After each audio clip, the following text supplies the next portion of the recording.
Back in the first quarter of year 2009, Walmart was the third largest publicly traded company in the world. By market capitalization of the digital economy and society of Thailand, for kindly being with us here today and delivering that this event here today will be Facebook Live on the Office of SME Promotion Thailand's page.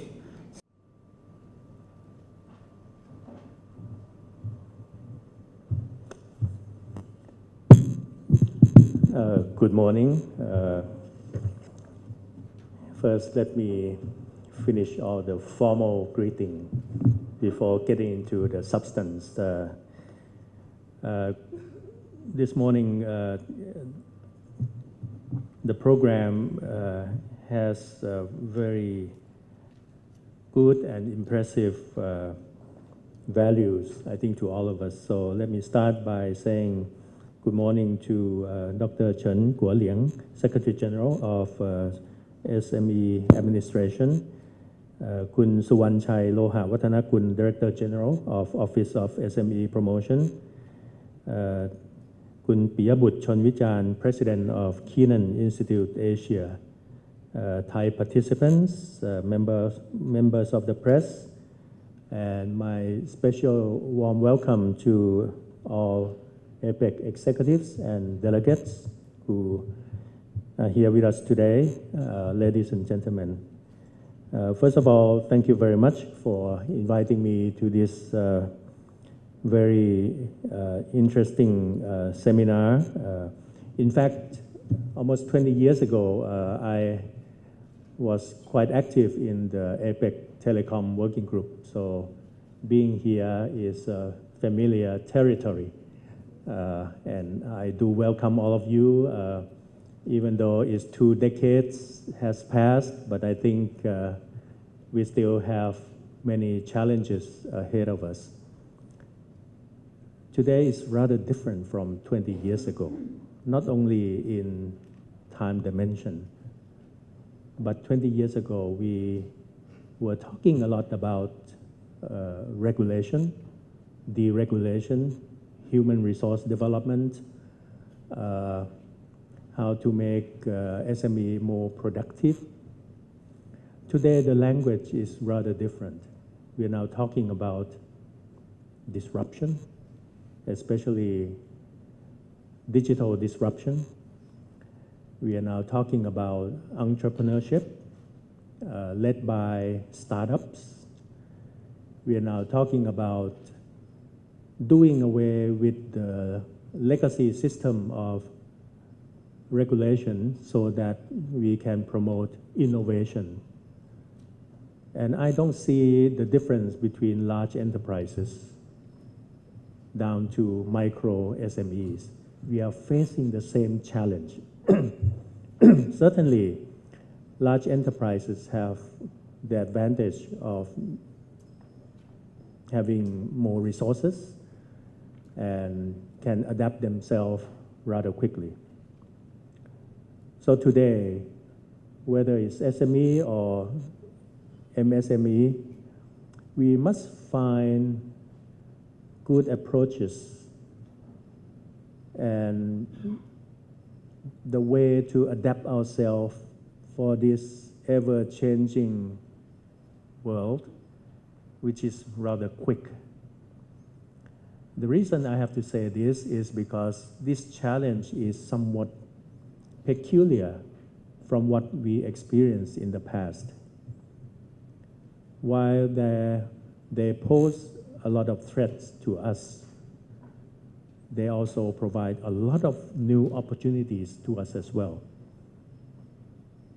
The question is, how are we going to conduct ourselves to the end that we want, and that is prosperity of all SMEs, MSMEs, of sustainability in doing businesses, and of certainly competitiveness that we are looking for. Same destination as 20 years ago, but the journey is rather different. So before I get into all the slides that my staff has prepared for me. I'd like to maybe exchange with you some views that I think we are facing together today. Number one, look around us. How different are we from 10, 20 years ago? Digitization. Everybody has in your pockets somewhat electronic gadgets, whatever they are. Can you live without mobile phones? Without checking your chat lines, your Facebook, your emails? And the way you check today is not desktop computer. Probably not even notebooks that you have used previously. Things have changed very quickly. In Thailand, apart from the fact that we are major users of mobile phones, the subscription rate today is 150%, meaning out of the 67 million people that we have about 100 million mobile subscription. That's the level of penetration of digitization that we are experiencing today. The average time of ASEAN member countries, all 10 of them, in using social media is about 3 to 4 hours per day. Thailand is on the top end, about nearly 5 hours per day. I don't know what they're using it for. Maybe a lot of video games, maybe a lot of videos, movies, clips, and certainly a lot of chatting. Things have changed, and what I observe is that society is experiencing changes, and if the societies can look forward to the benefit of the whole society, which I would term it inclusiveness, then this is a chance for us, even though we are behind the large enterprises, we are behind many countries who have already developed very quickly, the chance to leapfrog, the chance to get ahead into the space where we have never experienced before. I'm speaking like Star Trek today. Why? Because of the digitization. Well, if I can put it into a larger scale, because of the fourth industrial revolution. This is meaningful because today everybody can enjoy digitization, no matter what classes you are, what education you have, what professions you are working on. It's quite equal, different from many other technologies. As you know, biotechnology, nanotechnology, material sciences, and so on. So the opportunity to leapfrog is now, but you better be quick, because if you are slow, by the end of the day, when you have finished what you want to do, technology changes again. You have to redo the whole process again. So speed, as Microsoft, Bill Gates have said 20 years ago, the economy of speed is real. Okay, so you are now at the juncture where society, global society is changing. You are now at the juncture where you can make the best out of innovation and digitization. But you must be prepared rather quickly. And by quickly, and here I am, I would like to pinpoint the big infrastructure that we envisage here in Thailand of how to set a good foundation for the near future of innovation and how to cater or take care of the disruption that's streaming into our society. Okay, so let me have the next slide, please. can you? Okay. The next one, since I don't have much time, I'll skip all this philosophical thing. These are the 5 elements that Thailand is preparing the society this year. It's not even a 5-year plan. It's a 1-year plan. Okay? In order to move Thailand upward to the so-called digital Thailand. Okay? Easy to say, very difficult to do, but we must do it.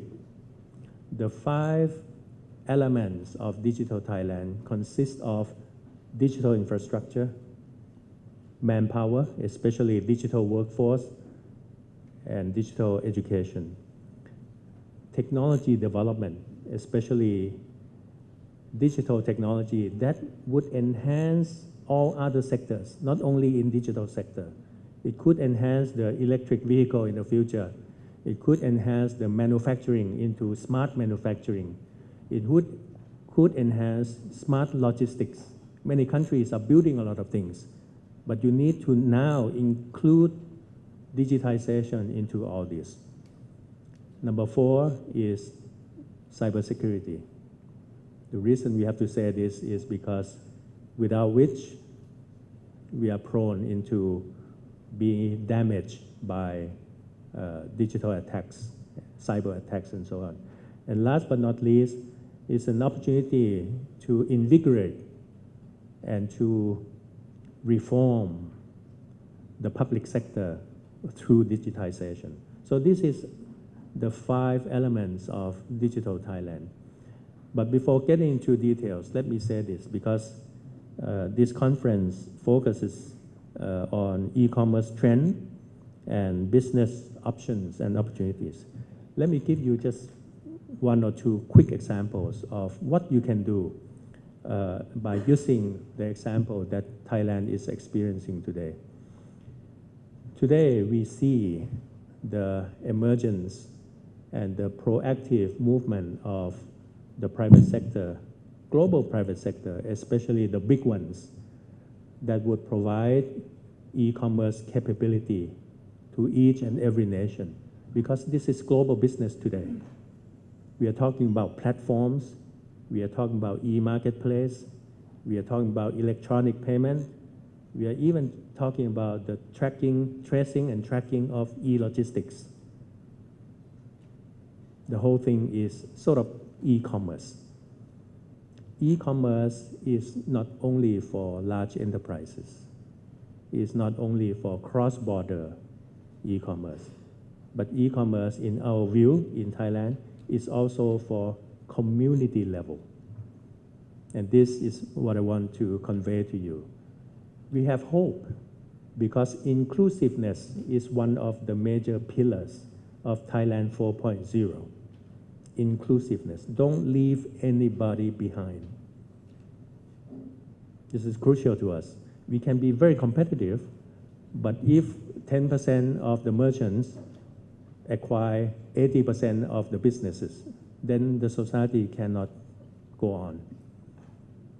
Okay? We need to move up the small and medium enterprises.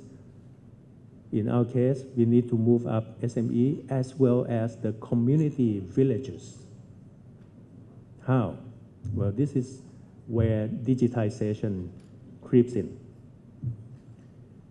Today in Thailand, we see the opportunity whereby digital infrastructure, the one on the top, can provide inclusiveness to Thailand. And that is the penetration of fiber optics, of fast internet, of broadband infrastructure to every village in Thailand. Very simple notion of inclusiveness is the have and have not that we talk about.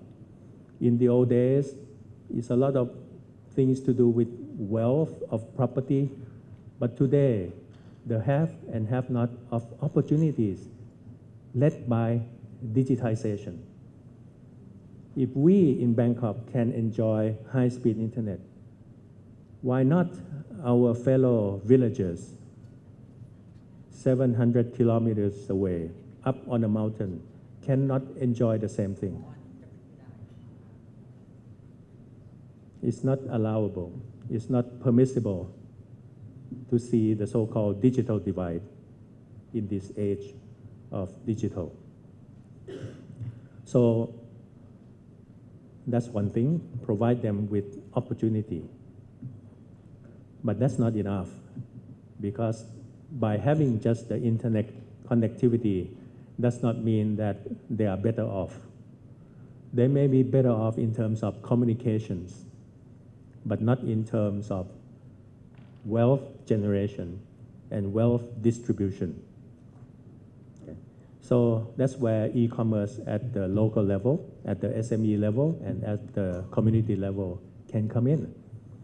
Today in Thailand, because of the fact that we are seeing a lot of incoming major enterprises from all over the places, internationally, domestically, and we feel that we need to create a structure whereby we can build our own strength within, rather than waiting for joint ventures with big corporations from abroad alone. That we cannot prevent. This is capitalist system. Okay, we have to live with it. But to gain strength from within, we must do it by ourselves. Here in Thailand, a good example is the fact that under the Ministry of Digital Economy and Society, we have the Postal Service, Thailand Post, for which, if we think about it, I think every nation has a pretty similar kind of structure in that the Postal Service has a lot of manpower. In Thailand, we have 24,000 postmen. May I say post women as well? And in this digital world, they need to be reformed. And the best thing to reform is to get them to do more and more e-commerce, especially in what they are very good at, and that is knowing the localities. Postmen know every household. Okay? Now, what we need to fill up the gaps for postal service is the capability of building the e-marketplace, which is not that difficult. It's on the screen. Okay? The capability of being able to provide money transfer, fund transfer, electronic transactions, electronic payment, which is, again, not so difficult anymore. Okay. Postal service can do all this, and this would start you to see how the original legacy system, traditional post office, can be transformed into modern post office, providing modern trade services to locals. Here's what we do. We get the Thailand Post to set up a system covering all the three E's: e-market, e-payment, and e-logistics. Okay? E-logistics, no need to mention, because they have been doing it every day already.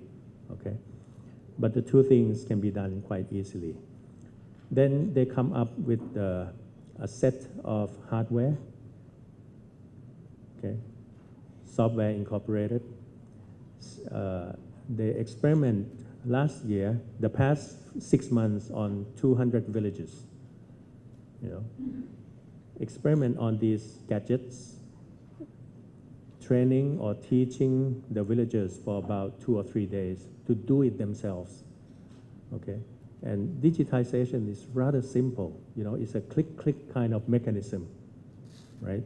So once you teach them, the villagers start to learn how to sell things online. Now is the management part. Okay? And management part would require knowing what they want to sell, knowing how to put it up on the net, and knowing how different ways of e-payment can reach their pockets or their account very quickly also, since it's not cash anymore, and how delivery system, whichever direction, can be done very efficiently. Okay, so the system called point of sale has been widespread today to about 200 villages today. And this year we are aiming at doing about 5,000 villages. You don't have to cover every village. You need to have a central village that can take care of 10 or 20 villages nearby. E-commerce can take off. It has taken off rather quickly. And if you talk to the villagers today of this point of sale village, you see how happy they are. Because once in their lifetime, they can sell products to somewhere they don't know, coming from nowhere, coming from Norway, coming from different provinces in Thailand, coming from many other countries that they never realized they would have opportunities before. And this includes also the service sector, whereby, the homestay and the local resorts can sell their services through this wonderful internet and wonderful management system. So this is one good example that I think we as developing countries or even developed countries can do so that we can fulfill the gaps and at the same time provide more opportunities. The thing that would be positive externality is the fact that once you do it, you start to notice that the sons and daughters of these villages now start to think about stay home rather than move to metropolitan to find jobs because they have jobs in the villages. To be manager of the digital store, whatever, digital enterprise, whatever. And B2B start to happen because of this. Same system that can be used at the mom and pop stores. It's sort of overnight you transform these mom and pop stores into modern trade because they now can use the online trading to make the goods very fresh, the delivery very fast, and the inventory very minimum. Save a lot of money. Okay, so a very simple example, but I think very powerful because you are talking about large numbers of communities. For the first time that we can say this because of the power of digital technology. So digital technology does not only serve big companies. That's my message. You cannot fight them, but you can help yourself in order to build a strong infrastructure within your own economy, within your own communities. The fact that you can provide opportunities to villagers is something good that you are contributing to your own society. That's our view. The rest, I think it's quite traditional, but I think it must be done rather quickly also. Number one, to train people. Because we are moving into digital age, many things will happen, including the fact that a lot of people, a lot of workers will be laid off because of automation, because of new business models. So each society must find a way to either reskill or to move some of the workforce into other sectors. In some factory, 3,000, 5,000 workers can be laid off rather quickly because of automation. And that's a fact because manufacturers need to cut down on their costs. And automation is something that they will cut down on their costs. So we need to do it rather quickly. The tough thing is to integrate digital learning into education. That I find quite difficult because of the delay time in education system. But in terms of human resource, one must also pay attention to startups, young entrepreneurs, new entrepreneurs.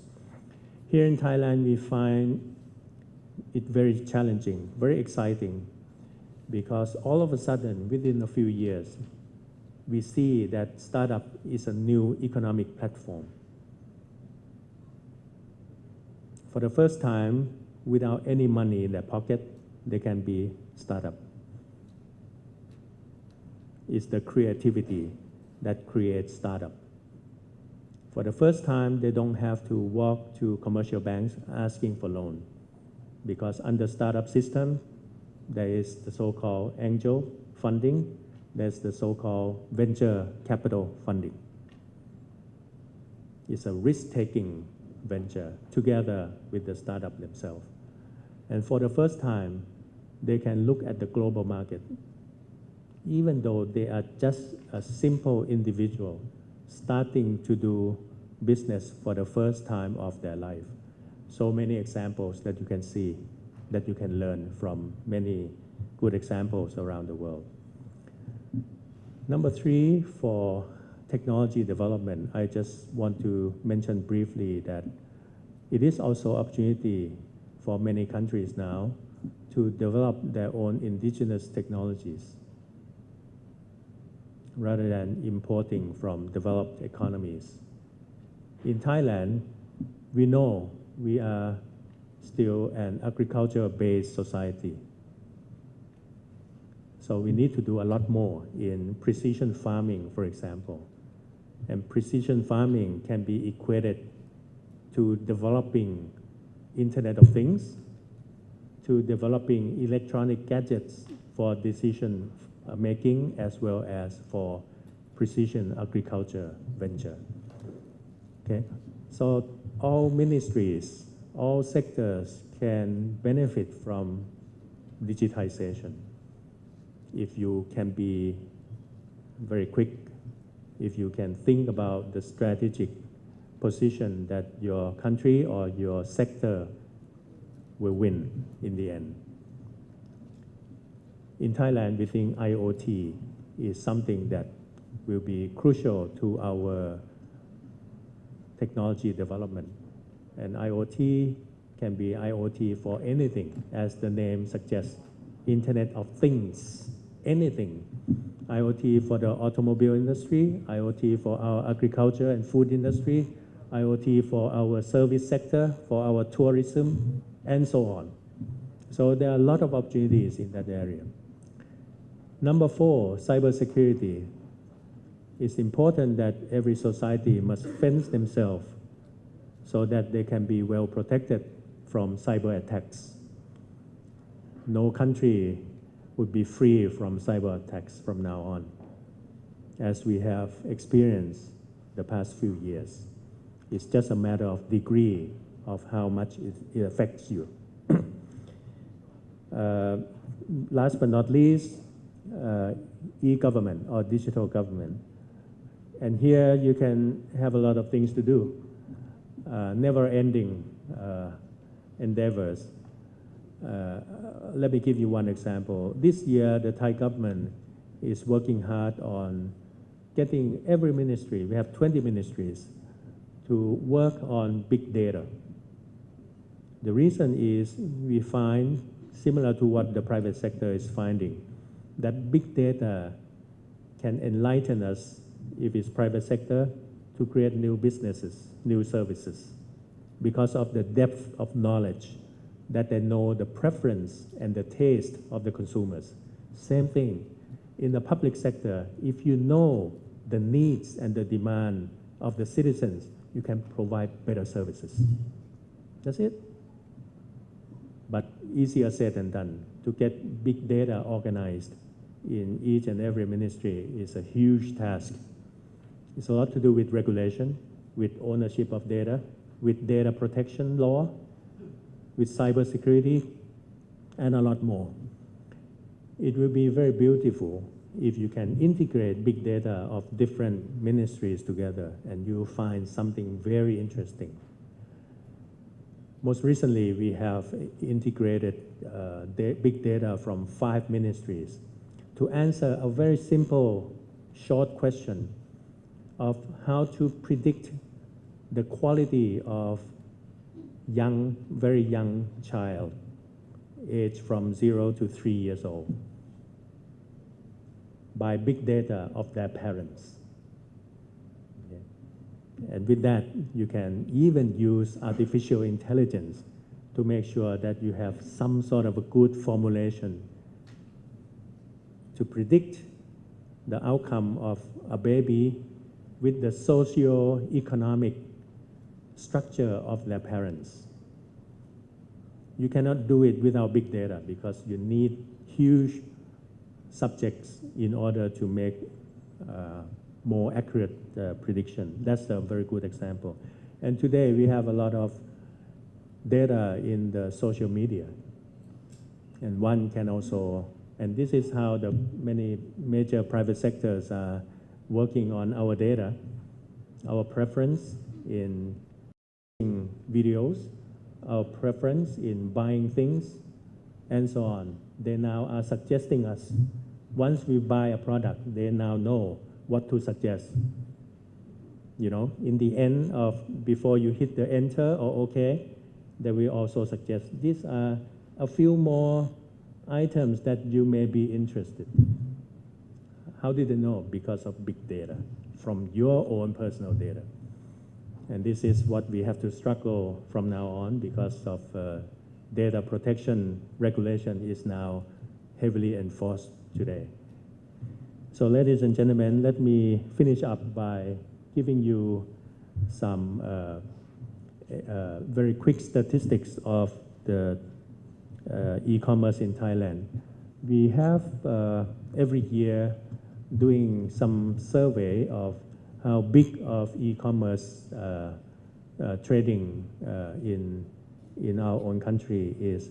And I believe it's 2016 that is quite a lot. I mean, we don't even think that it's going to be this much, $76 billion of trading, online trading. And it's going to increase. Next year it's going to increase 10%. And it's more and more. So the O2O thing, online to offline, offline to online, starts to be an issue. Department stores will have to start thinking seriously whether they will exist anymore in the future as places where people go and shop and buy. It's going to become a place where there are a lot of food to eat, there are a lot of entertainment, and a lot of window shopping. They go back home to buy online. This is happening, and you see major corporations are now struggling in order to adjust themselves to the online behavior of consumers. It's cheaper, it's very convenient. I believe that sooner or later, you order this morning, early afternoon, things will arrive. Today, it may be next day, but it will be more and more efficient all the time because of the competition. So how would department stores, how would commercial banks going to compete in the future? Even non-banks are threatening the commercial banks today, the non-banks, because it's very simple, especially with blockchain technology. And now here comes ICO, initial coin offering. You know, you don't know where the money travels. It's a secret in a way because of the encryption technology. Very secure, but you don't know where it goes. Last year, when there was WannaCry, the ransomware, okay, to unlock that ransomware, you pay Bitcoin. It gives a bad name to Bitcoin. But this is real, this is coming, and we need to face the challenge. So I just browse through this so that you can see the trend that would confirm to what I have said earlier, that no matter whether you want it or not, it's here. It's just a matter of how you treat it. It's a matter of how you can have good strategies to make the best out of it, to reduce the damage, whatever it is that would come with it, and to provide opportunities to your population. Okay, so all these are good numbers for you to look at in many areas. And this is in particular case is for the case of Thailand. The sectors that are heavy into using the online, it may be different from your economy. Next, please. And these are just some numbers. It's going to change, you know. So the speed of each society would dictate the way ranking would be settled. So don't worry about all these numbers, okay? It's a matter of how you're going to react to it, how fast you can do it, and whether it fits into your taste, your societal taste, your consumer taste, and the public policy that would come along. Okay? There'll be a lot of public policy, and we can talk about public policy for hours, but government, private sector, university people, community people have to work together. This is no time for big companies, no time for government alone to act. It's for the whole society to integrate and kind of a fabric where you have a good woven fabric that in the end it is very robust, very sustainable, and at the same time very strong. You need a strong society, not a strong large enterprises alone. A strong society means small fabrics of the society need to be strengthened as well. Okay. Okay, what else do we have? So you can have these slides. I'm not going to spend any time on this, but I would just like to end by saying that it's good that you can be together, and I think through the exchanges that you're going to have throughout these few days should maybe enlighten a number of issues so that you can bring back and see how your particular society can adapt and adopt so that we can enter the 21st century, which we have already entered in a stronger position, and especially not only competitive, I would say sustainable way, which is crucial for the strong economy as well as strong society. And that's why we intentionally early last year established a new ministry called Ministry of Digital Economy and Society, so that we don't forget the society. Okay, not just enjoy boosting the economy to GDP and so on. We need to grow together, to be strong together, don't leave anyone behind. So with this, I thank you very much for your attention, and I hope this few days of seminar will be very fruitful and benefit to you all. Thank you very much.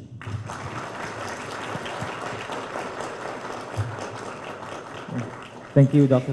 ครับวันนี้ก็เป็นการประชุมที่น่าสนใจแล้วก็จะมีประโยชน์มากนะครับซึ่งเป็นการร่วมงานกันระหว่าง APEC นะครับสสวแล้วก็สถาบันคีนันประเทศไทยจุดประสงค์หลักก็คือมาคุยกันเรื่อง SME และ Micro SME โดยเฉพาะยิ่งในยุคดิจิทัลในยุค e-commerce นะครับก็ผู้เข้าร่วมก็มาจากหลากหลายประเทศแล้วก็คิดว่าการแลกเปลี่ยนเนี่ยก็จะทำให้ทั้งประเทศที่พัฒนาแล้วและกำลังพัฒนาเนี่ยสามารถที่จะได้เรียนรู้ซึ่งกันและกันนะครับแม้ว่าบริบทอาจจะต่างกันบ้างแต่ว่าโดยเนื้อหาแล้วเนี่ยการเข้าสู่ยุคดิจิทัลกับอีคอมเมิร์ซเนี่ยก็เป็นความท้าทายที่ทุกประเทศก็เผชิญเหมือนกันหมดนะครับสำหรับประเทศไทยเราเองเนี่ยเราก็มีตัวอย่างอยู่หลายอย่างที่รัฐบาลได้ขับเคลื่อนมาตลอด 3-4 ปีที่ผ่านมานะครับโดยเฉพาะยิ่งการจัดตั้งกระทรวงใหม่ที่เรียกว่ากระทรวงดิจิทัลเพื่อเศรษฐกิจและสังคมนะครับซึ่งปัจจุบันเนี่ยก็ได้ร่วมมือกับทั้งกระทรวงอื่นๆเช่นกระทรวงพาณิชย์กระทรวงอุตสาหกรรมนะครับกระทรวงศึกษาธิการรวมทั้งร่วมมือกับภาคเอกชนเนี่ยเพื่อที่จะปรับปรุงและเปลี่ยนแปลงให้เปลี่ยนผ่านประเทศไทยไปสู่สิ่งที่เราเรียกว่ายุคประเทศไทย 4.0 นั่นเองนะครับซึ่งความหมายที่สำคัญก็คือว่าอันที่1เนี่ยเราต้องตามและรู้เท่าทันเทคโนโลยีนะครับอันที่2เนี่ยเราต้องพยายามให้ใช้เทคโนโลยีให้เป็นประโยชน์สูงสุด ต่อการพัฒนาทั้งเศรษฐกิจและสังคมอันที่3อย่างที่ท่านนายกรัฐมนตรีได้พูดบ่อยๆนะครับต้องไม่ทิ้งใครไว้ข้างหลังนะครับเราก็นำเอาบริบทเหล่านี้มาผสมผสานวันนี้เราก็มีการขับเคลื่อนในหลายเรื่องด้วยกันไม่ว่าจะเป็นเรื่องของโครงสร้างพื้นฐานดิจิทัลทั่วประเทศนะครับเรื่องการพัฒนาคนเรื่องการพัฒนาเทคโนโลยีการพัฒนาสมาร์ทซิตี้นะครับตลอดจนการพัฒนารัฐบาลให้มีประสิทธิภาพสูงขึ้นโดยใช้ดิจิทัลที่เราเรียกว่ารัฐบาลดิจิทัลนะครับรวมไปจนถึงการสร้างระบบคุ้มครองความมั่นคงความปลอดภัยให้กับระบบไซเบอร์ของประเทศนะครับเหล่านี้ก็เป็นการวางพื้นฐานที่สำคัญให้กับสังคมไทยในขณะเดียวกันผ่านระบบอีคอมเมิร์ซเนี่ยเนื่องจากวันนี้เรามีเน็ตประชารัฐที่จะครอบคลุมไปทุกหมู่บ้านในประเทศไทยเราก็จะมีโอกาสแล้วนะครับที่จะทำให้ชาวบ้านในระดับชุมชนไม่ว่าจะอยู่ห่างไกลแค่ไหนเนี่ยมีโอกาสได้เข้าถึงอินเทอร์เน็ตความเร็วสูงนะครับและที่ดีกว่านั้นก็คือก็สามารถค้าขายออนไลน์ได้นะครับสามารถที่จะให้บริการอย่างเช่นการท่องเที่ยวนะครับทางด้านออนไลน์ได้สินค้าโอท็อปก็สามารถที่จะขายข้ามประเทศได้นะครับชาวบ้านวันนี้กำลังเรียนรู้ครับแล้วก็เรียนรู้ได้เร็วแล้วก็นโยบายของรัฐบาลก็คือต้องให้ชาวบ้านทำเองนะครับภาครัฐก็จะไปเสริมโดยการให้ความรู้นะครับจัดสรรเครื่องมือที่จำเป็นนะครับจัดสรรโครงสร้างพื้นฐานที่จำเป็นนะครับแล้วก็ร่วมมือกันหลายๆกระทรวงเพื่อที่จะทำให้ชาวบ้านและชุมชนสามารถที่จะทำงานไปพร้อมๆกันได้นะครับเรื่องนี้ก็เป็นเรื่องสำคัญนะครับเป็นเรื่อง 4.0 จริงๆไม่ใช่อยู่แค่กระดาษแต่เป็นเรื่องที่เราขับเคลื่อนจริงๆแล้วก็ด้วยความร่วมมือกับสสวแล้วกับสถาบันคีนันเนี่ยวันนี้เราก็ได้ก้าวมาในจุดที่เราสามารถแลกเปลี่ยนเรียนรู้กับ APEC ได้ครับ